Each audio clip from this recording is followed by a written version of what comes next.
La question, c'est de savoir comment je suis entrée et comment je suis sortie. Et la difficulté, c'est que je dirais que comme un poisson qui rentre dans une nasse, en fin de compte, le je disparaît au bénéfice du nous. Donc, je me suis laissée entrer et je me suis laissée sortir. Comment me suis-je laissé entrer dans un groupe que je ne connaissais que par catalogue, dont je n'avais vu qu'un seul représentant, alors que j'étais encore étudiante et que je n'avais participé qu'à des voyages associatifs sans avoir participé à aucune activité? Eh bien, c'est parce que j'étais en recherche d'absolu, j'étais en recherche d'amis, j'étais en recherche de détente et je me suis dit, un groupe peut peut-être m'apporter ce qu'à moi toute seule je ne peux pas découvrir. Je ne connaissais pas la façon dont le gourou s'y prenait pour attirer les personnes et je dois dire que je n'ai pas eu de mise en garde. Donc, pour moi, je suis rentrée dans une communauté religieuse catholique, mais je ne savais pas qu'il pouvait y avoir des précautions à prendre et je faisais une entière confiance.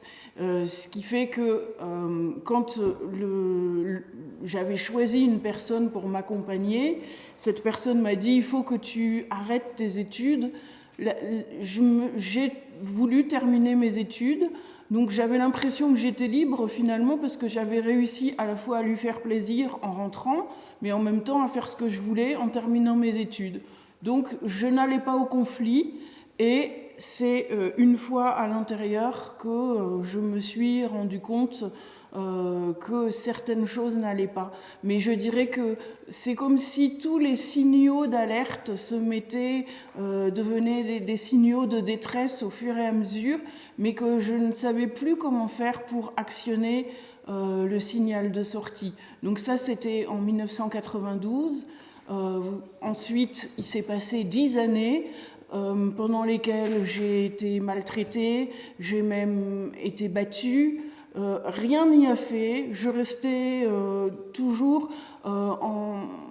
fidèle à ce que je pensais être ma vocation, me coupant de plus en plus de mes proches, ne voyant aucune autre solution que de rester jusqu'à ma mort, puisque de toute façon, la supérieure avait droit de vie et de mort sur moi, que ma santé ne comptait pas, et que à partir du moment où j'avais déjà choisi ce type de vie, je m'étais moi-même mise en marge de la société.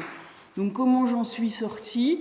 Pareil, je me suis laissée sortir, c'est-à-dire que j'ai été attentive à quelques déclics qui sont venus de la part de ma famille, entre autres une soutenance de mémoire de la part de mon père qui a choisi de réfléchir sur le thème des dérives sectaires, et puis surtout ma mère qui était toujours en alerte et qui a réagi à un coup de téléphone que j'ai passé d'une cabine téléphonique alors que je n'avais pas le droit, et qui a su venir me parler, m'amener à commettre mes premières irrégularités par rapport au groupe.